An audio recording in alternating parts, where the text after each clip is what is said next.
Hey guys, T here. Now that we've finished our gazebo, we want to build a little bench to sit out there next to the lake and be a part of that and perhaps build a little garden around it. So I hope you'll follow along. Please subscribe if you will. Let's get to work.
think this wood is treated, but I applied some preservative just in case.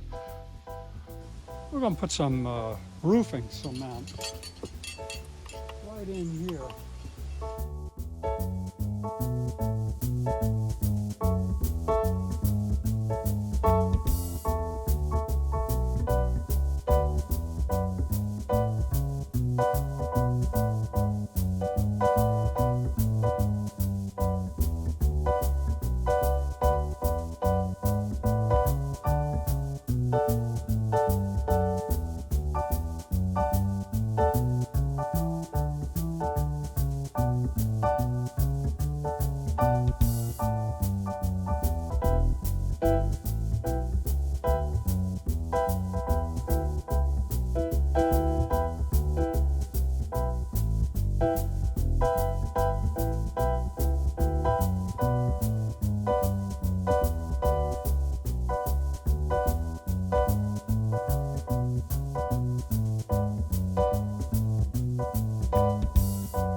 So here's our finished bench. Simple, nice and substantial, heavy duty. Pretty nice out here. I like having it over here close to the gazebo. I think we want to make a little garden around here, or maybe have a fire pit, so it could move around a little bit. But I like its simplicity, and I like it being nice and heavy. So thanks for tuning in, guys. Please subscribe if you will. I'll see you next time.